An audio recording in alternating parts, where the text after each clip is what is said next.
pasiteri Theogene cyambere ni umupasiteri wacu mu itorero ryacu rya ADPR nge mbarurirwa mu itorero rya ADPR ariko nkasengera hose hanyuma ubwabyo kuba ari pasiteri mu itorero ryacu ni pasiteri wanjye twebwe iwacu muri ADPR abayobozi bose abari abayobozi bawe kubera guhora babahinduranye icyo ni kimwe kabiri yari inshuti yanjye mu buzima bwanjye bwa buri munsi ikindi yari umujyanama wanjye mu kazi ko gukorera Imana kuko yarambanjirije kandi mugabo Venuste yaravuze ngo ibi nibyo twigiye ku birenge by'abatubanjirije umuhamagara bitandukanye yabahamagaye ari imwe ariko hari ibyo uwakubanjirije abakurusha kuko umugati yazana gutakiza kubera ko ji yazana gitakiza kubera ko imodoka yajyaga kubafata atakijya kubafata so rero impamvu Theo byamenyekanye nicyo yabibaga mu bantu hanyuma ni impungenge n'ubwoba bwinshi kandi bw'ukuri dufite ko tutazongera kubona icyo kintu yatubibagamo yari inyangamugayo mu buzima busanzwe mbere yo kuba umurokore mbere yo kuba pasiteri mbere yo kuba umukristo muranibuka ibyo ngibyo nongeye kubyibuka nibuka ko umuntu akwiye guhora agira imirimo nyine akora neza buri munsi kuko uyu munsi nahawe ariko ejo sahawe so ikindi byanyibukije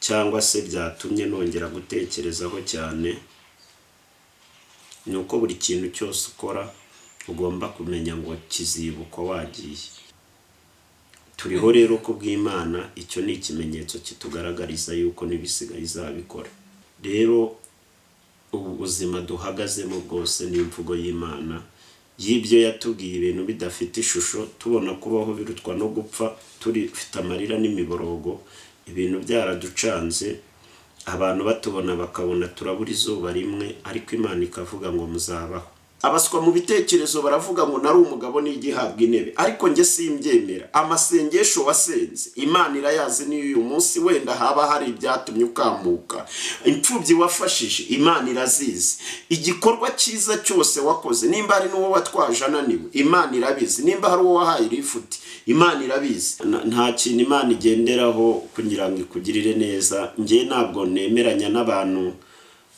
benshi bavuga ko ugiriwe neza bari uwo kugirirwa neza ahubwo Imana ni umugambi wayo ku muntu wayo hanyuma umugambi wayo ku muntu wayo bamurwihisho ntago wawumenya dufite ibintu duhagazeho Imana yakoze bitatuma tuyivaho ahubwo abagenda sinzi iyo bajya bagiriye bajya Imana dufite ibintu yakoze bitatuma tuyivaho nabwira abantu badukurikiye ngo bahimisha Imana kuyigumaho mu bigerageza yigumeho mu ntambara yigumeho uburaro yigumeho ubwirirwa yigumeho yagutaye yigumeho wabaye impfubyi yigumeho ni se w'impfubyi ni umugabo w'abapfakazi yita ku batagira shinge na rugero niyo buhungiro bw'abarushye n'abaremerewe muze munsange ndabaruhura ahubwo urayivaho ujye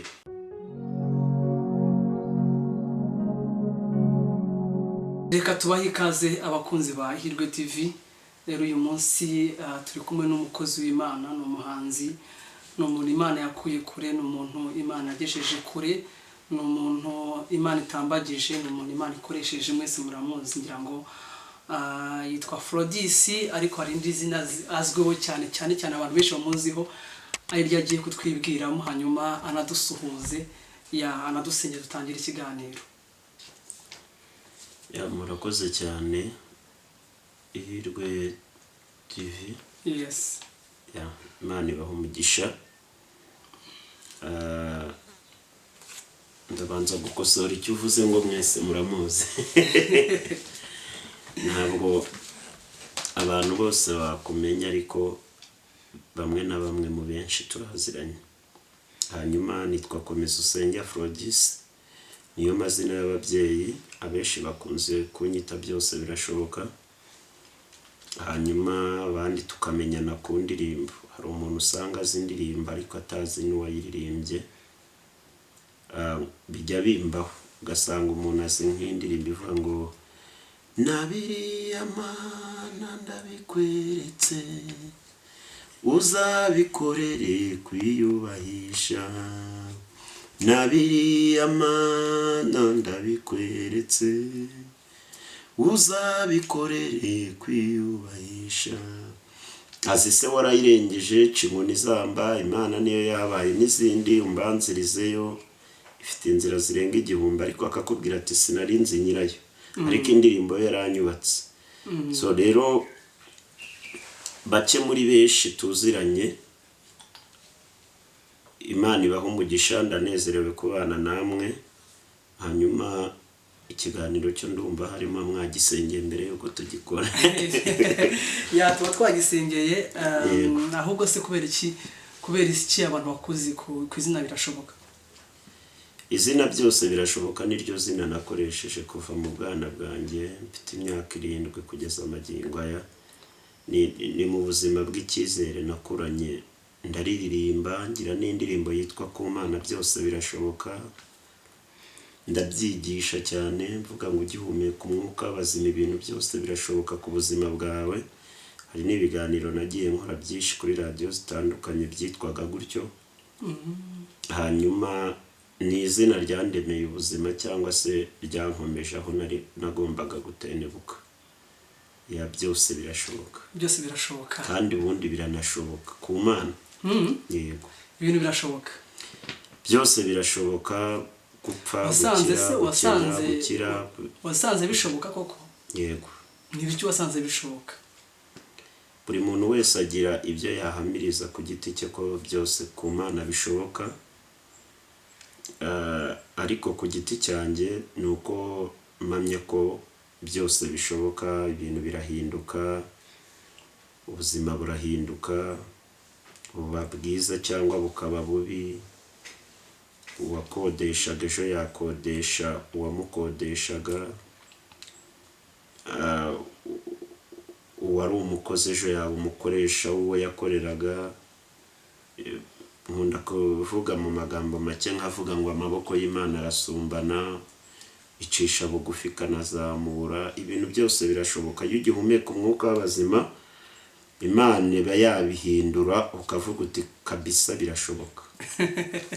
Aravuze ngo amaboko y'Imana arasumbana. Arasumbana. Gute se? Iyo mvuze ngo amaboko y'Imana arasumbana ni uko y'Imana ikubwiye ngo ndakuzamuye ibifite undi yamanuye, yakubwira ngo nguhaye akazi kabifite undi bakirukanyeho, yakubwira ngo nguhaye inzu hakaba hari undi batereje cyamunara. No ibintu nyine nuko isi iteye. Nimba ujya ubona mu muhanda abantu bamwe bazamuka abandi bamanuka mu buryo bw'umwuka bisobanuye ngo iyo uva hari abajyayo naho ujya hari abava. Naho uva hari abajyayo. Yes. Iyo uva hari abajyayo naho ujya hari abavayo. Ya. Hanyuma rero turi twajya mu kiganiro neza. Uyu ndabona wambwiye kuri kujya mu kiriyo cya Theo uramuzi? Pasiteri Theogene cyambere ni umupasiteri wacu mu itorero ryacu rya ADPR. Nge mbarurirwa mu itorero rya ADPR ariko nkasengera hose. Hanyuma ubwabyo kuba ari pasiteri mu itorero ryacu ni pasiteri wanjye, kuko twebwe buriya nta mupasiteri tugira uhoraho. Hari igihe umufite uyu munsi ejo bamuhindura bakakuzanira undi, ejo mukamuhindura bakakuzanira undi, uwo mutahuzaga ugashiduka ari ukuyoboye cyangwa se atarakwemeraga agasanga ari wabaye umuyobozi wawe. Mbese twebwe iwacu muri ADPR abayobozi bose aba ari abayobozi bawe kubera guhora babahinduranye. Icyo ni kimwe. Kabiri yari inshuti yanjye mu buzima bwanjye bwa buri munsi. Ikindi yari umujyanama wanjye mu kazi ko gukorera Imana kuko yarambanjirije. Kandi mugabo Venuste yaravuze ngo ibi nibyo twigiye ku birenge by'abatubanjirije. Umuhamagara ibitandukanye yabahamagaye ari imwe, ariko hari ibyo uwakubanjirije abakurusha. Yego. Umuziho iki rero kubera iki babasha ubundi kubera iki babasha abantu benshi? Kubera ko nge nakiriye feedback nyinshi mu bantu bose batashye bazwi. nta muntu bose benshi twarababaye ariko nta bantu bageze ku rwego rwo kubabara nka Theo, nko kumva Theo ngo yapfuye. buriya ntabwo bababaye kubera Theo, bababaye kubera ikiri muri Theo. Hanyuma icyo yababibyemo nicyo abantu kibababaza ko bagihombye, cyangwa se icyo yabaga mu bantu, icyo wahaga abantu. Ntabwo buriya iyo umugabo apfuye, hari umugabo upfa abana ntibamenye ko yapfuye. Yes. Bitewe ko n'ubundi ibyo yakakoze nk'umugabo atabikoraga. Hanyuma ariko hari umugabo upfa abana bakamenya ko yapfuye, kuko umugati yazana gutakiza, kubera ko ji yazanaga itakiza, kubera ko imodoka yajyaga kubafata atakijya kubafata. So rero impamvu Theo byamenyekanye nicyo yabibaga mu bantu. Hanyuma ni impungenge n'ubwoba bwinshi kandi bw'ukuri dufite ko tutazongera kubona icyo kintu yatubibagamo. So rero niyo mpamvu yababaje abantu benshi. Kabiri, yari inyangamugayo mu buzima busanzwe, mbere yo kuba umurokore, mbere yo kuba pasiteri, mbere yo kuba umukristo. Ubundi buriya hari ibintu abantu bitiranya. Ntabwo Imana ifana ubukristo cyane, nta nubwo ifana kwitwa umurokore cyane, nta nubwo ifana kwitwa pasiteri cya apotere cya bishop. Ikintu Imana ifana kuruta ibindi byose ni ubunyangamugayo. Niyo mpamvu Yobu umugore amubwiye ngo tukiri Imana nurangiza wipfire, ntabwo yamubwiye ngo sinzikuraho kuba umurokore cyangwa kuba umukristo, yaramubwiye ngo sinzikuraho kuba inyangamugayo. Arangije aramubwira ngo gukiranuka kwanjye ndagukomeje. So rero yari inyangamugayo mu buzima bwa buri munsi, ari inshuti ya bose, abato n'abakuru, kandi azi kwicisha bugufi. Ikindi yageragezaga kunesha ibinesha abandi, kuko abakozi b'Imana bagira ibintu bitatu bikunda kubarwanya cyangwa kubanesha cyangwa kubananiza. Icya mbere ni icyubahiro, kabiri ni ijipo, gatatu ni inda cyangwa se amafaranga. So rero yarazi kunyurwa n'uko ari, adahemutse kubera ngo memuke ndamuke. Yarazi kurwanya buri kimwe cyose. Ikindi yarazi kwicisha bugufi, kuko ibyo byose kugira ngo birwanye bishobore bibanzirizwa no kwicisha bugufi. Yarazi rero kwicisha bugufi, akisanisha n'abana baba ku muhanda, akisanisha n'abaturage yasanze mu cyaro, yakisanisha n'abo muri Kigali aho yagiye kuvuga ubutumwa, mu gihe nyamara hari umuvugabutumwa cyangwa umupasiteri utakohereza mu ntara ngo abwirize. Hari umuvugabutumwa nigeze nohereza, yarambwira ati igiterane cyari kirimo abantu benshi ndetse yewe banakijijwe, atari ko n'abaturage pira ati banukaga. So ati ni abantu banuka, ati kandi namaze kubwiriza banyuzuraho bashaka kunsuhuza. Mitamubwira ni ntabwo ari bo banuka, ahubwo ni wowe wabuze muri wowe ni wabimenye. Rero yarazi kubaha ikiremwa muntu. Niyo mpamvu rero ari abanyarwanda muri rusange, ari abakijijwe n'abadakijijwe, ari abadeperi n'abatari abadeperi, Afurika ndetse n'isi yose hari abantu byahungabanyije. Kandi ni ibintu byumvikana. Iyo wagize ineza, iyo ufite ibyo wabibye byiza, iyo upfuye nibyo tukwibukiraho, bigatuma turira cyangwa se bigatuma tunezererwa kugiye. Kuko agiye ari pasiteri Theogene, ariko hari undi mupasiteri wagenda ahubwo tukaba turuhutse. Urakoze cyane. None wowe gutaha kwa Theogene ku batashye bikwigishije iki? Gutaha kwa Theogene, urabona atashye akiri mutoya, nta kintu gifite inshingano nyinshi. Ntabwo navuga ngo binyigishije iki, ahubwo binyibukije iki. Binyibukije ko umuntu agomba guhora yiteguye umunsi ku munsi. Nkunda kuvuga ngo ahacu ni aka kanya, ariko ubu twaba turimo dukora ikiganiro, nasohoka hariya bikarangira, cyangwa nagusiga nkatega moto nkagera iyo ngiye bambwira bati burya umaze kurangiza ikiganiro ajya muri dushe aranyerera piramo. Maze iminsi nigisha abantu mbabwira ngo ntabwo bakwiye kwita ku meruka ya Yesu. Ashobora gutebuka cyangwa akanatinda kuko twavutse, ariko bavuga ariko mbona ibyiza ari ukwita ku mperuka tugendana. Uteze moto muba muri kumwe, wagiye kubyara muba muri kumwe, kuko yo nitinya ngo wabyaye ngo usize uruhinja. Muri dushe muba muri kumwe, hari abantu banyereye muri dushe barapfa. Wadefanze ejo ni gutinya ngo ivuge ngo nibwo ngo kirangiza kaminuza ntibikunda. Iyo meruka ngewe mpamya ko ari umuntu akwiye kwitaho, imeruka y'umuntu agendana. Hanyuma ya Yesu yazaza duhari cyangwa tutahari, ariko imeruka zacu tukaba twarazigizemo iherezo ryiza.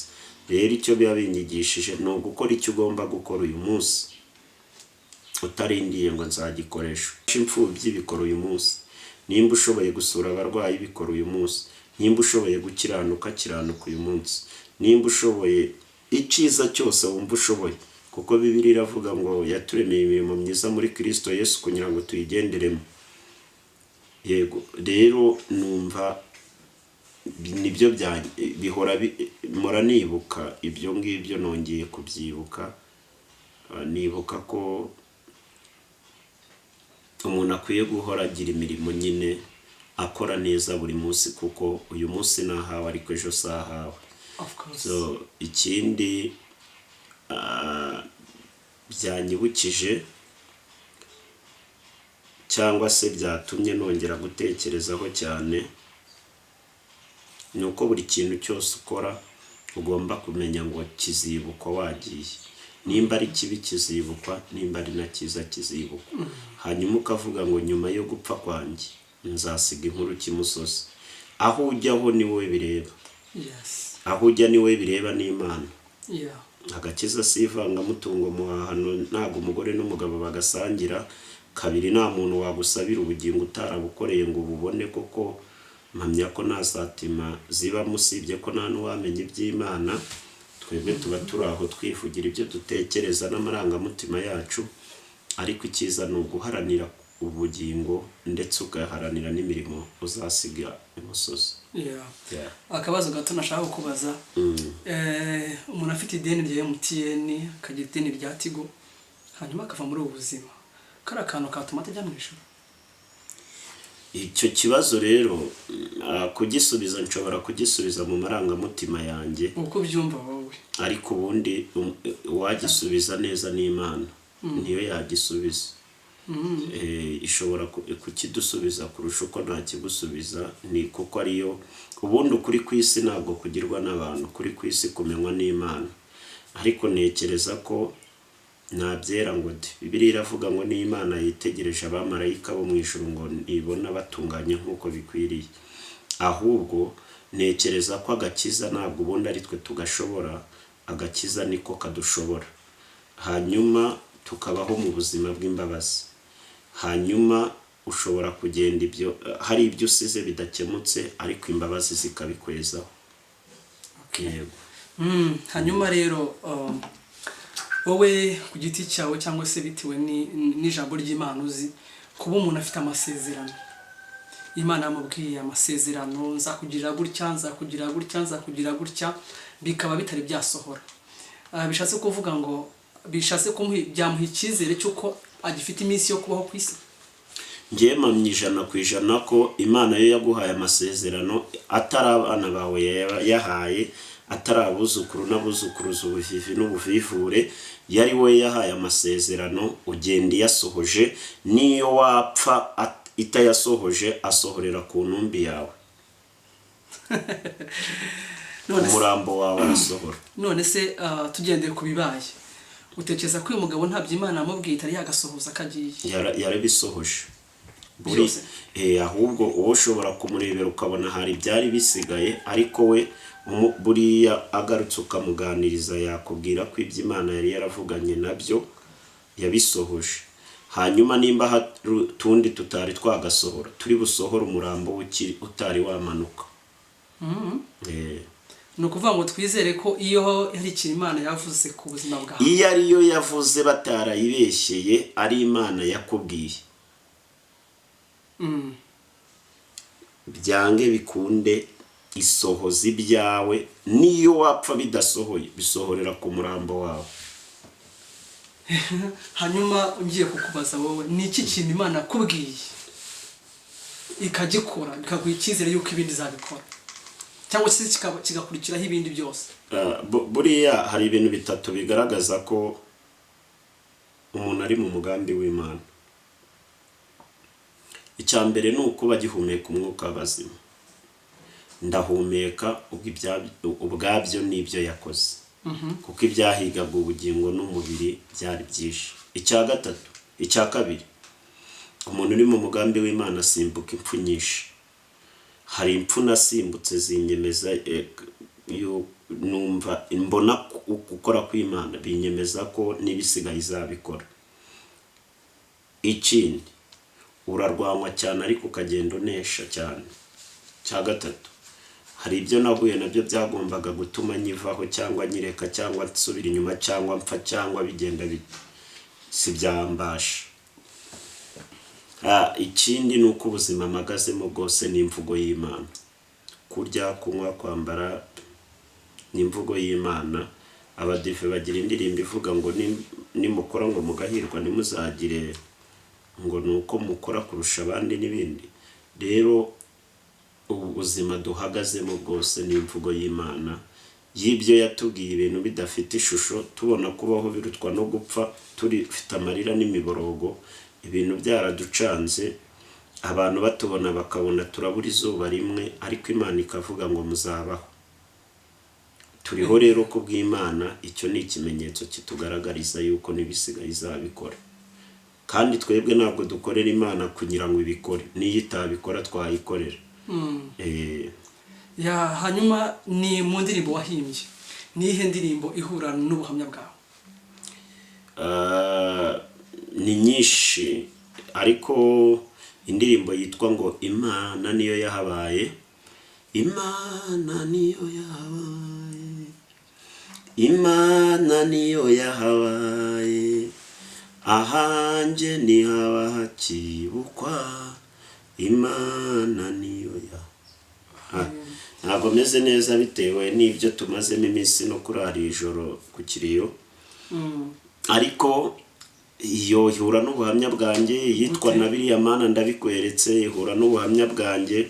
Imana niyo yahabaye nuko yagiye imbera ahantu henshi kuba nyihumeka w'abazima. Ndabikweretse nuko nashubije amaso inyuma nkareba ibyo yakoze nkayiragiza n'ibiri imbere. Nayo irimo ubuhamya bwanjye, irimo ndabikweretse, irimo amashimwe, ikabamo no kuragiza Imana ibiri imbere. Kuko imbaraga zacu ntabwo tuzikomora mu byo Imana izakora, tuzikomora mu byo yakoze, bikaduha icyizere ko n'ibisigaye izabikora. Ntabwo imbaraga za Dawidi imbere ya Goliyati ntekereza ko hari ahandi azikomora mu byo yanyuzemo akiri mu ishyamba, ariko Imana ikamukurayo, akavuga ngo yabanye nanjye ndwana n'intare n'idubu, iraza kubana nanjye imbere ya Goliyati. Rero indirimbo ni ubuhamya kandi bufatika, bufite ibihamya n'abahamya. Yego. Ese ugeze ugera ahantu kure, nyakure, ukaba uvuga ati kwere n'Imana ntinzi, kandi wenda usenga cyangwa se ukorera Imana? Nibaho, nta niyigeze ibaho ahubwo. Nageze ahantu kure rwose. Hari igihe Satani agusura ugatakaza icyizere, ukabona ibyo urimo, reka mvuge nk'ab'iki gihe ngo ni injuga, ukabona ntabwo ari byo. Cyangwa umuhanuzi akajya mu mwuka akaguhanurira, akakubwira ibintu ugahita uvuga uti Imana se nayo igira ibinyoma. Umuntu akakubwira ibintu ukumva Imana nta soni igira. Rimwe nigeze kuba twabaga mu nzu ya 5 turi batatu ahitwa kwa Mama Gihozo mu Bibare. Umwe yishyura icyatanu. Twari dushonje cyane, yari inzu twabagamo turi batatu, yari nka tuwarete bafunze kuko y'imvura yagwaga yapfagamo ibihepfo. Hanyuma dutunzwe n'ibishyimbo by'ijana n'irindazi ry'ijana. Hanyuma wajya nko gusenga wisabira Imana byibura ngo ibahe nk'akawunga ko kurya, Imana yakubwira ngo Mana wanjye nzakora ibi, nzakora ibi, nzakora ibi, ikakubwira ibintu biremereye ugahita uvuga uti Imana nta soni igira. Mbese ni nko kuba wajya gusenga Imana uyisaba 300 yo kurya ikakubwira imodoka uhita uyibwira uti wanyihereye akawunga imodoka ukayijyanira nawe. So ariko icyo mvuga nuko yari Imana mwavuganye biratinda iby'Imana birya barambisha barambiwe bagiye, bisaba kwihangana, bisaba kutarambirwa nyine, ariko biratindwa bigasohora ukabona ko ari Imana wavuganye nayo. Ndatekereza yuko ukiri aho hantu wabonaga nta nzira. Inzira z'Imana ziza gute wundi? Ngira indirimbo ivuga ngo ifite inzira zirenga 1000 kandi muri zo harimo n'iyawe cyangwa se n'iyanjye. Inzira z'Imana ntabwo nakubwira ngo ziza gute kuko nizitandukanye n'ibyo utekereza. Wowe uyu munsi ushobora kwicara watekereza ku nzira z'Imana ugahita wumva ko izanyura kuri yanko wawe naha, ugahita utekereza ko izanyura kuri nde kuri tantine na beki bya bindi byose by'imiryango. Ariko Imana kuko ari Imana yo ishobora kunyura mu yindi nzira cyashya utaruzi. Niki gituma ishobora kunyura mu nzira cyashya utaruzi? Inyura muri iyo nzira kugira ngo nujya gushima utazavuga ngo byanyuze kuri runaka, ujye ushima uvuga ngo ni Imana yonyine yabyikoreye.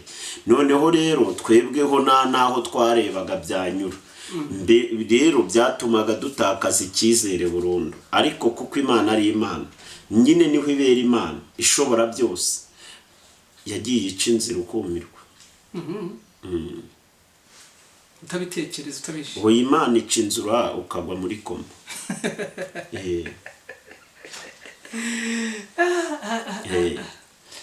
Imana ica inzira ukumirwa kabisa neza. Yego. Ngiye mperuka kuri mutoya mbambe utabyibushye ngira ngo wari ukiririmba mu rusengero utari wanabasha gusohora indirimbo. Uya n'ubu ndirimba mu rusengero nahise ndirimba. Nguririmba mu rusengero. Nibura ubu ngubu wenda Imana yagwe imipaka ujya no kuri radio na hehe n'ahandi hose. Ariko icyo gihe wari ugikubita ngira ngo wari ukiririmba nimvuze ngo ugikubita kwa kundi umuntu asa nkaho nyine bigize gutyo. Hanyuma nongera kukubona mbona ariko iyo uvuga mu magambo macuti waririmbaga bidafite ishusho bitari byagira ishusho. Nta shusho byari binafite. Nta shusho byari bikoze imirimo kandi ndumva waba umugabo wo kubihamya kuko uranze mushumba wanyaranze aba mu bantu bansengeye byaranze. Rero sindageraho nifuza kugera ariko sinyiri naho nahoze. Uyu munsi hararutejo hashize nta kindi ndi burenzeho. Nuko abantu bafite wenda ahantu Imana ibagesheje naho ngira ngo none rero nicyo wavuga ko neza y'Imana. Ineza y'Imana nayivugaho nkoresheje Zaburi ya 91. Iravuga ngo uba mu rwihisho rw'isumba byose azahama mu gicucu cy'ishobora byose. Ngo ndabwira Uwiteka ni ubuhungiro bwanjye, igihome kinkingira, Imana yanjye niringira. Iyo ukomeje hepfo ngire ngo harakomeza akavuga ngo kuko ari izagukiza ikigoyi cy'umugoyi na mugigirimbura, izakubundikiza moya yayo, igiteye ubwoba cyane ijoro nikizagutinyisha cyangwa umwambo ugenda ku manywa y'ihangu. Ugakomeza harahavuga ngo abantu 1000 bazagwa iruhande rwawe, abandi inzovu bazagwa iburyo bwawe, ariko ibyo byose nibizakugeraho uzabirebesha amaso yawe gusa ubone igihembo cy'abanyabyaha. So icyo nshaka kuvuga ni ukubwira abantu ngo uhimishe Imana kuyigumaho. Nimba warizeye Imana, nimba warakoreye Imana, nimba warigeze umenya Imana, uyihimishe kuyigumaho. Iyo wakoreye, iyo wasenze utangira ngo yarakwirengagije, utangira ngo yaribagiwe.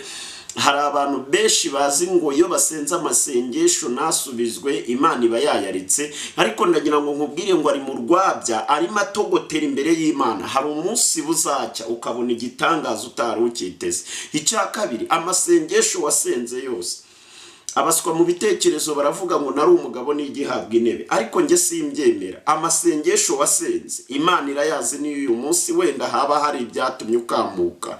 Impfubyi wafashije Imana irazizi. Igikorwa cyiza cyose wakoze, nimba ari n'uwo watwaje ananiwe Imana irabizi, nimba hari uwo wahaye irifuti Imana irabizi. Ezekiya Yesaya yigeze Imana imuhishurira ibyenda kumubaho ngo ajyayo yikaraga n'ubwirasi bwishi abwira Ezekiya ibyenda kumubaho, ariko Imana yereka Yesaya mwene Mose ibyenda kuba kuri Ezekiya ariko imuhisha imibyizi afitanye nayo. Ngo aragenda arabimubwira. Njyewe iyo nekereje kuko ijambo ry'Imana tuba dukwiye kuryuza tukaritekerezaho cyane kuko ryanditse mu ncamake, hari iby'Imana hari iby'umwuka bihishura. Njya nekereza ko Yesaya yamaze guhishura, ubundi Bibiliya publique yivuga yuko ngo yamunyaze n'iby'ifeza n'izahabu ngo byari bihari, waba wambaye isaha nziza akakubwira ati yime n'ubundi urapfuye kandi ntibazabakingurana. Ngo arangije nekereza ko yikubisa akagenda atanamusezeye, ngo ariko arimo agenda Ezekiya yerekera ivuri ngo atakambira Imana, ngo yibutse Imana. Ndagira ngo mbabwire ntabwo Imana yisubiraho ariko irigarura. Nashaka gukosora ijambo riba ngo nari umugabo n'igihabwa intebe. Ngo Ezekiya ngo yibutse Imana imirimo, yibutsa. Bibiliya iravuga ngo wibuke ko najyaga ngendera mu bitunganye nkakora ibishimwa nawe. Mbese y'ijambo rivuze ngo najyaga ni ibintu wakoraga ukaba utakibikora ariko bikaba byarigeze kubaho. Ngo arangije yibutse Imana, ngo Imana igarurira Yesaya mu nzira. Biramubwira ngo numvishe gusenga kwa Ezekiya, none subirayo numvishe gutaka kwe, umubwire ko kuba koko nzongeraho imyaka 15. Ikintu nshaka kuvuga niki, ibintu byose wakoze byiza, amasengesho yose wasenze, ayibira yitatu, impfubyi wafashije, abo wagiriye neza, biriya bintu Imana byose irabyibuka. Kandi nubwo ubona wangira ngo yarakuretse, ibaye ikuretse hakanya gatoya, ariko naho yakubabaza ntabwo izakubabaza iteka. Ikindi, iyo ukoze igikorwa cyose wakoze cyiza cyanditswe mu bwami bw'ijuru. Niyo mpamvu ntabwo Imana igikora ibikorwa yandika ibikorwa twikoreraho. Ariko mu ijuru bandika ibikorwa dukorera abandi. Imifuka y'umuceri wariye mu ijuru niba yize, ariko inusu wadashyeho ugaha umuturanyi mu ijuru barayizi. Garderobe yuzuye imyenda mu ijuru nayo bazi, ariko umwenda umwe watanze unashaje nugeraho bazakwati wari ushaje ariko urahari. Inkweto wambara mu ijuru nibazizi, ariko iyo watanze nishaka izabe yaratobotse barayizi. Ahubwo kimwe mu makosa dukora ni ukubaka iyo tuva tugasenya iyo tujya. Bibaye byiza twakubaka iyo tuva ariko tukanubaka iyo tujya, ndetse tukubaka iyo tujya kuruta kubaka iyo tuva. None se niba Imana igenderaho kugira ngo igirire umuntu neza? Nta kintu Imana igenderaho kugira ngo ikugirire neza. Njye ntabwo nemeranya n'abantu benshi bavuga ko ugiriwe neza bari uwo kugirirwa neza, ahubwo Imana ni umugambi wayo ku muntu wayo, hanyuma umugambi wayo ku muntu wayo bamurwihisho ntabwo wawumenya. Wavuga ngo Imana ngo yagiriye neza runaka gutya ngo kubera impamvu, ahubwo twebwe ibyo dukorera mu isi ni ukugira ngo byibura bisiga inkuru nziza cyangwa se bisigare imirimo izaduherekeza mu isi. Ariko harimo n'abakora imirimo itamenyekana mu isi ariko ijuru riyizi.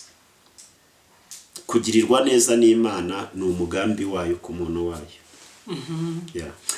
Ndabizi ko namaze kubona ubutumire bwawe yuko uri kujya mu Burundi. Abarundi muri rusange mufitanye umubano ki? Oya, nta mubano mwinshi dufitanye kuko ahantu maze kujya mu bihugu bya hafi aho 8. I Burundi numva ariho hantu ngiye gakeya, ngiyeyo 2, ariko Imana yahamereye umugisha w'indirimbo yitwa Ndabikweretse. Abarundi barayimenya, barayikunda, bayisubiramo. Mbese nekereza ko uwo mubano ni utuma nenda kuzajya i Burundi, ariko mbere yuko njye i Burundi no kuwa 3 nagombaga kuzaba ndi Bugande, ariko nzarindira ko dushyingura Theo, hanyuma nzagenda nijoro kuwa 3 tuvuye gushyingura Pastor Theogene saa 10. Uzabanza Uganda cyangwa uzahita ukomeza Burundi? Nzabanza Uganda, hanyuma nzava Uganda i Burundi ho nzahagurukira naho i Kigali. Ariko ira imihanda Uganda mujya muyisengera? uribuka ko yari nta muntu ukwiye gusengera imihanda ahubwo akwiye gusengera we ku giti cye. Ibyo ni nko kuvuga ngo usengera ibihe. Ntabwo ubundi abantu babereyeho ngo bakureho ibihe, ahubwo bakwiye gusenga kugira ngo Imana ibane nabo mu bihe. Impamvu mbivuga uribuka ko muririmbyi wacu Theogene bose babireba. Yego. Nawe yaragiye kwakorera impanuka kandi yaragiye twari tugiye kumubura n'Imana habaye. Nge ntabwo ntekereza ko n'abandi benshi, hari na minisitiri wapfanye n'abana be muri ya mihanda ya Uganda n'iki, ariko ntabwo tuba dukwiye gusengera imihanda, tuba dukwiye kwisengera ahubwo twubwacu kugira ngo Imana ibane natwe. Ntabwo twakohereza Imana ngo ibane n'imihanda. Mujye musenga rero kugira ngo Imana ibarinde kandi baragire muri riya mu mihanda ya Uganda. Imaze kuntera ubwoba, tugomba kugira impungenge buri ikintu kibaye kigomba kudusigira isomo, bityo tugasenga. Kimwe cyo nemera nuko nta kintu kiba Imana itacyemeye, kabiri nta kintu kiba Imana itazi impamvu yacyo, kuko kugira ngo umuntu apfe ubundi bisaba ibintu bitatu. Kugira ngo upfe bisaba kuba igihe cyo gupfira cyageze, cyo gupfa cyageze. Kabiri bisaba kuba wageze aho uzapfira. Gatatu bisaba kuba ikikwica nacyo cyahageze. Y'ibyo bintu bitatu bibaye nibwo umuntu wumva ngo yapfuye. Hari igihe ikikwica kiba gihari, n'igihe cyo gupfa gihari, ariko ikizakwica kitarakahagera. Niho umuntu ujya wumva ngo byari birangiye ngo habura gato. Burya muri ibyo bitatu haba harimo icyabuze. Hakaba hari igihe ikikwica kiba gihari, naho gupfira wahageze, igihe cyo gupfira kitaragera. Rero iyo umuntu apfuye nuko igihe cyo gupfa kiba cyageze, aho azapfira yahageze, n'ikizamwica cyahageze. Noneho ntabwo wemera ko umuntu ajya akenyuka akagenda nta igihe kitari cyagera. Wemera ko abantu bose bapfuye? Nemera ko umuntu udakishijwe utaramenye Kristo ashobora gupfa akenyutse na Satani yamwiba, byatangwaho ibitambo yagira ati, ariko umuntu wese w'Imana ntabwo nemera ko nge Satani afite ububasha bwo kumwiba cyangwa kuba yakenyuka. Noneho ibintu byose bakora. Niyo mpamvu niyo abantu basenga ni ushobora kusanga umuryango wanyu nawe urenze imyaka 40, ariko we wamenya Kristo ugaciro karandi ukazagira 80. Ntabwo njya nemera ko umuntu uzi Imana Satani bakimufiteho ububasha. Ese wamuganye muri Kristo Yesu karandi ziracika burundu? Iyo wazisobanukiwe ziracika, iyo utabisobanukiwe zikugumaho, kuko nta kiva ku muntu atabanje kugisobanukirwa. Yego. Ubona ari nk'iyi karani yacitse kuri wowe yari iwaye? Ya mbere ni iyo kumenya Kristo, kuko iyo kudakizwa, kuko ntabwo dukomoka ku bisekuru bikishijwe bizi Kristo. Iyo ngiyi irahagije. Yego. Ngira ngo turimo turagenda tugana ku musozo. Muri kino gihe ufite ubuhe butumwa wabwira abantu bagukunda bagukurikira, inshuti zawe, abo musengana hirya no hino? Ni ubuhe butumwa ubona bakwiriye wabaha umva Imana iri kuguha kuri bo? Ubutumwa mfite maze iminsi nanga ni ubutumwa bukubiyemo amagambo agera kuri 3 nshaka kuvuga. Kuva mu itangiriro kugeza mu byahishuwe, ibitabo 66 byanditswe n'abanditsi 40, habamo ibitangaza 36 Yesu yakoze. Maze iminsi maze gusoma Bibiliya ubu n'ubugira gatatu nyisoma nkayirangiza. Nasanze mu bitangaza Yesu yagiye akora byose, nta gitangaza na kimwe kigeze kiba nyiracyo atarakigize mu ruhare. Yesu yasangaga uwari urwaye amaze imyaka 38 ku kidendezi,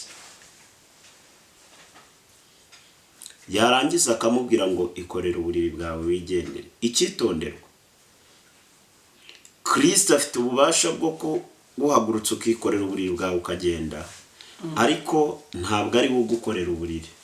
Kimwe mu makosa abarokore bakora rero nuko hari igihe umuntu usanga aryamye ku buriri Kristo amubwiye ngo ikorere wigendera atabasha kubwikorera. Nabaza udukurikiye ngo uburiri uryamyeho Kristo akubwiye ngo ikorere wigendere wabasha kubwikorera. Ni iki nshaka kuvuga? Birasaba ko ubuzima Imana idusezeranya kuvamo, iby'Imana idusezeranya kutugirira, tubigiramo uruhare kugira ngo tubigereho. Twebwe iwacu kubera uri kumva nakoze ndi umwana mu itorero ryacu, twakoze batwihanisha ukanihana ngo Imana imbabarire kwitekerezaho. Uyu munsi nibwo njya nibaza inubu utitekerejeho muri Kigali ninde wagutekereza ko buri muntu wese ahugiye kujya. Bivuze iki? Hari andi marangamutima wenda y'abatwigishije naho twakuriye twagiye tugenderamo tukagureka ijambo ry'Imana. Akenshi ugasanga n'amasengesho dusenga y'ukuri n'ayatari y'ukuri cyangwa afite umumaro n'adafite umumaro, kuko mu bintu bituma intare niyo nyamaswa igira imbaraga nyinshi mu ishyamba itinyitse, ariko ni nayo nyamaswa isaza mbere, isaza vuba. Ni iki gituma isaza vuba? Imbaraga ikoresha yica imbogo ni nazo ikoresha yica bakame. Bivuze iki? Ntabwo izi kumenya aho ishora imbaraga nyinshi n'aho ishora imbaraga nkeya. Ujya usanga abantu bafasha merutse gutumirwa na korari ahantu y'abantu 64 nsanga ngo bateguye amasengesho ngo yo gusengera abanyamagambo ngo ababavuga. Mbwira perezida wa korari ni se y'ubuze ubwenge karemano n'ubumenyi wakuye yiyereka ntabwo ntacyo bukumari. Ndababwira inusibe gukora y'itatu niyo mwakora y'imitsi 300 mwasohokamo mugasanga bahimbye ibishyashya. Kubera iki? Ntabwo amagambo bayasengera, niyo wakambakamba abantu ntibakuburaho impamvu. Ahubwo iyo bibaye byiza ushobora gusengera igituma bavuga. Kuko Imana y'ibihinduye abavuza ya mbere ni nabo bavuga ya kabiri. Usanga umuntu yarishyizemo abantu bose ngo birirwa bavuga ngo ndi ingumba, ngo abantu yanyura no ku bantu baseka ngo ubwo niwe basetse, kandi n'ubundi niyigeze yonsa. None se ubundi icyo bavuga ubwo kitari cyo niki usibye kwikorera abantu. Nimba abantu bavuze ngo uri umukene kandi ari uko manga usaba umunyu nimugoroba wabyemeye, ahubwo byemere usenga Imana igituma bavuga igihindure, kuko abavuga ya mbere ni nabo bazavuga ya kabiri. Icyaka ndacyasobanura icyo kintu ndi maze iminsi ndi kubwira abakristo. Impumyi gataka ngo Yesu mwene Dawidi mbabarira ndashaka guhumuka. Yesu agatoba ibyondo akabimusiga ku maso, yarangiza akamubwira ngo genda ku mugezi Sorowamu ujye kwiyuhagira. Ntabwo Yesu aguherekeza, ni wowe wijyana ukajya kwiyuhagira. Ikintu nashaka kubwira abadukurikiye, Yesu ari mu kazi ahubwo bigiremo uruhare. Imana iri gukora ahubwo bigiremo uruhare. Imana irahindura ubuzima ahubwo bugire mu ruhare. Ikindi, iyo usenze cyane ugwiza amavuta, wakora cyane ukagwiza amafaranga, ugagwiza impinduka. Gusenga cyane bizana amavuta, ariko gukora no kubahiriza amahame bihindura ubuzima. Navuga ngo abantu musenga mwese mujye mugerageza bigiremo uruhare. Nunajya imbere y'Imana kandi usaba ibintu, Imana uyisaba ibintu ikabikwemerera, ariko nayo ibifite ikigusaba.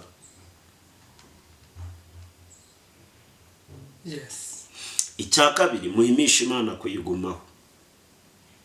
Abagira iyo bajya baragenda, ariko nge numva ku muntu wamenye Imana yayigumaho uko byaba bimeze kose. Ngo abagabo 3 baherutse kugendana, uwari uri inyuma muri batora inote ya 5 ngo ayitora yayipangiye. Urabizi hari abantu bayatora bayabari. Hari n'umugabo uherutse kurira mu modoka bamubajije muri kwastera turarizwa n'icyo ati no yatuzuye. None ngo ayatora yayapangiye. Noneho ngo aravuga ati nimba ari nabi imbere bayataye ntabwo ndi buyabaye. Ngo ayahagararaho, ngo ayahagazeho babiri bari imbere. Wese ngo babiri bari imbere, ngo babiri bari imbere baragenda. Ngo bageze imbere babona yasigaye ahagaze. Ngo umwe aragaruka aramubwira ati se ko twagenda naguka butaza ngo tugenda. Aramubwira ati genda wowe udafite icyo uhagazeho nge nyihorera. Rero dufite ibintu duhagazeho Imana yakoze bitatuma tuyivaho, ahubwo abagenda sinzi iyo bajya bagira iyo bajya. Imana dufite ibintu yakoze bitatuma tuyiva. Nabwira abantu badukurikiye ngo bahimisha Imana kuyigumaho mu bigerageza yigumeho, mu ntambara yigumeho, uburaro yigumeho, ubwirirwa yigumeho, yagutaye yigumeho, wabaye impfubyi yigumeho. Ni se w'impfubyi, ni umugabo w'abapfakazi, yita ku batagira shinge na rugero. Niyo buhungiro bw'abarushye n'abaremerewe. Muze munsange ndabaruhura. Ahubwo urayivaho ujye. Ako so hamungane. Wayivaho ukajya. Rero numva ubwo butumwa burya umwana wo gupfa niyo wamuhana idarapfa, niyo nababwira ibingibi wo gukira ari bubyumva arakira. Amen. Amen. Yes. Ngira ngo ikibazo cya nyuma cyonyine nuko nanisekejwe naho kantu keza ati giriyo abagenda mugiriyo ni mugende, abagiriyo bajya baragenda ni mugende, ngiye mfite icyo mpagazeho. Dufite ibintu Imana yakoze. Ntabwo umubyeyi wabonye Imana ku mwana wa mbere ukwiye kwirirwa utakaza imbaraga ku mwana wa kabiri ngo umusengera. Ukwiye guhagarara ukavuga ngo iyabanye nanjye ku mwana wa mbere izabana nanjye ku mwana wa kabiri. Yes. Iby'Imana yakoze nibyo bitumenyesha yuko nibisigaye izabikora. Kandi nta muntu Imana izagenda mideni. Habe n'umwe. Navuze ngo nunapfa bakavuga ngo hari ideni kugiyemo, rizasohora utari washyingurwa ku murambo wawe. Ubu Theo wari ibintu bitari byagasohora wenda, ariko biri busohore ku murambo. Nimba Imana yarigeze imubwira ko abantu bose mu gihugu bazamupostinga, byasohoye ku murambo. Bamupostinze kweli. Cyane ku isi kunda bagiye idakunda bahari. Kandi ko biranashoboka kuko na Elisa yapfuye, igitangaza cya nyuma cyokoze yapfuye. Oya na Yesu amaze gupfa nibwo bavuze bati nyamara buriya koko yari umwana we. Nibwo bamwemeye. Hanyuma ubona abakristo barimo kwibagirwa cyangwa ubona barabuze kwizera, ubona baribagiwe. No gutakaza kwizera. No gutakaza kwizera. Kandi mu isi ngenemera ibintu bibiri ugomba cyangwa se bitatu. Mu gihe utizeye Imana izera imbaraga mbi. Nimba byibura byose ntacyo wizeye, mizera imbaraga z'amafaranga nimba uzifite cyaza imiryango simbiza ababifite, ariko kwizera nyakuri ni ukwizera imbaraga z'Imana. Ubona baratakaje kwizera kuko ibyananiye amafaranga, ibyananiye imiryango, ku Mana biba bigishoboka. Hanyuma ubona nidusubizwa Imana niguha ibyo wasabye, niguha ibyo yavuze, ikabiguha, uzaba ugisengera iki? Kandi ko bugingo Imana buguhaye agakizo gafite, uzaba ugisengera iki? Ntabwo iyo dusubijwe bivuze ngo dutakaze gusenga, kuko ntabwo dusenga ngo duhabwe, dusenga kuko ari inshingano zacu. Ntabwo umwana mu rugo akora kugira ngo ahembwe. Ushobora no gukora byinshi biruta iby'umukozi, ariko umukozi wagahembwa kuko ari umukozi. Ariko umwana kwasahora akora kandi nuhembesha ku kwezi. Rero dukora kuko turi kwa data, dusenga kuko turi kwa data. Ni inshingano zo kuba kwa data. Bisaba gusenga ubudasiba, bisaba gukora ubudasiba. Ugasenga udafite intego, udafite icyo usengera, udafite icyo usaba. Gusenga ni ubuzima. Gusenga ntabwo bisobanura gusaba. Gusenga ni ubuzima bwa buri munsi. Gusenga ni nko kurya, ni nko kurya nyine. Niho gusenga. Ntabwo bayeho kugira ngo urye, ahubwo urya kugira ngo ubeho. Ariko birumvikana. Birumvikana. Hanyuma uburyo abantu bari gusenga birimo kwiyongera, birimo kugabanuka. Gusenga buriya agakiza ntabwo ari ivangamutungo muhahano, cyangwa se uko umugore n'umugabo bavanga umutungo ngo bavange n'agakiza.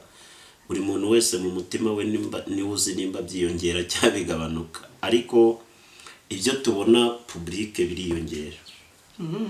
Abantu gusirimba ubona bafite ibindi bintu bongeyemo, gusimbuka bafite ibyo bongeyemo, ku misozi ubona bafite ibyo bongeyemo, baranayitondagira bakajya. Hari nabo bishyura ngo bagatondagirira abandi mu mazi, bajyayo rwose bakanikamira nk'abagiye muri picnic. Ariko se birabyo ni ibiki mukagira Imana? bati twagiye ariko se wamungana ibyo ntabwo gusenga Kristo areba ari kuriya ko Yesu nzika yavuze ngo nujya gusenga ntubigaragaze none tukaba turi kwipostinga tukaba turi kwishyira kuri Facebook turi ku musozi biriya byo biterwa n'iki ni ukutamenya ni ubwibone ni ukutamenya no kwigishwa nabi yego ni iki noneho wababwira aba bantu mwe nabo bantu bafite icyo kintu cyo kuvuga ngo ngiye ku musozi mu nkamere ndi kuvuga ngo Mana yanjye ntabara ngo ndimo ndasengera uyu n'uyu n'uyu nuko Imana yabakiza ubushishe ikabaha ubwenge nibyo bikwiye kwera hanyuma rero ni uhe mugambi noneho ni bihe bintu abanyarwanda biteguye kubona biturutse muri wowe nivuga butumwa ryanjye risanzwe mu ijambo kuko nganira ijambo ry'Imana kenshi mu ndirimbo kuramya no guhimbaza Imana ikindi mba mu bikorwa by'urukundo mu bikorwa bya buri munsi mba mu n'iby'urukundo gufasha nekereza njye ko umutima ufite icyo gufasha utabura gufasha umutima ufite gufasha n'uburu icyo ufashisha mba mu bikorwa byo gufasha abo tubana buri munsi ku munsi barabizi yego ngewe itegeko rya mbere nubahiriza nanemera kuruta ayandi ni itegeko ry'urukundo Bibiliya iravuga ngo urukundo rubabarira rutwikira ibyaha byinshi ngiye rero nayobotse urukundo nirwo rwa mbere kabiri utagira urukundo utagira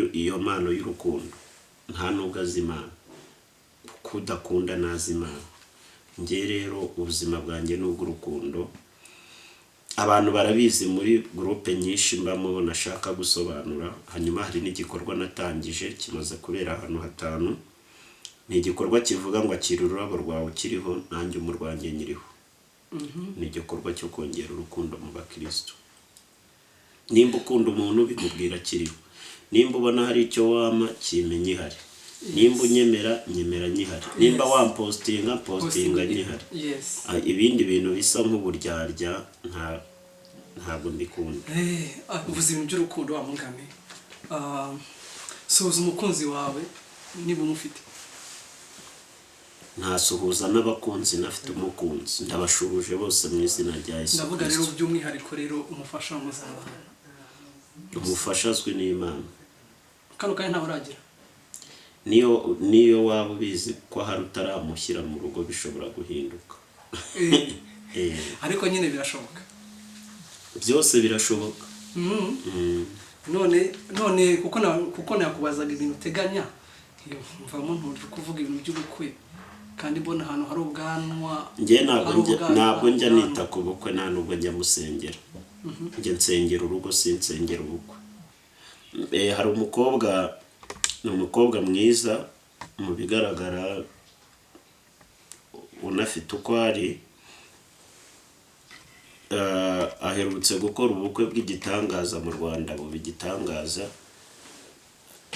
agezeho mu byumweru bitatu atandukana n'umugabo agiye gusenga ahantu twari turi gusenga twari turi mu masengesho y'iminsi 3 Imana iramubwira ngo imyaka yawe yose wafashe wasengeraga ubukwe bw'igitangaza ngo kandi narabakukoreye irangije iramubwira iti kubukwe nabukoze wigeze usengera urugo nkaba nararuguhaye rero ntabwo ubukwe busobanuye urugo ariko urugo busobanuye ubukwe bivuze ngo ubukwe si urugo ariko urugo ni ubukwe ntabwo ubukwe njye mbona ari ubukwe busanzwe bwo kurya no kunywa n'ibiki ahubwo mbona ubukwe urugo bubonamo ubukwe buruta ubundi bukwe impamvu ni uko ubukwe bwose nakora mwabwita ubukwe kandi ubundi nta bukwe buba bubi nk'uko n'abageni bataberwa uko byaba biri kose ahubwo baberwa mu maso y'abashaka kubabona baberewe hanyuma bakambara nabi mu maso y'abashaka kubabonaho ibibi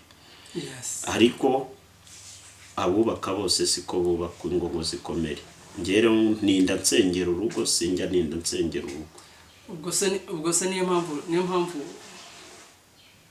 nta bukwe turi kubona se tukaba dutegereje urugo hoya urugo niruzaza hatabaye ubukwe ariko sinjya nita ku bukwe hanyuma umufasha ukomeza kumusengera uracyakomeje kumusengera ntabwo ari ibintu biba byihutirwa hari igihe uhubuka wihuse ukababara witonze kandi kiriya ni ikintu ukora ugahabwa diplome yacyo mbere uhabwa diplome utariga bakaguha ngo certificate yuko ukoze ubukwe umurenge ukayiguha mu itorero bakayiguha kandi bakayiguha batazi nimba uzatsinda cyangwa uzatsindwa bisaba rero kwitonda kubitekerezaho kugira ngo utazatsindwa warahawe diplome barayigukobye numvishe uri umukozi w'Imana ufite experience mu y'ubuzima reka nkubaza akantu ka nyuma wenda nubwo byose byahoze ari ibyanyuma nta kibazo abantu basezeranye bagatandukana n'abantu batasezeranye ariko urugo rugakomeza wumva ari abahe bubatse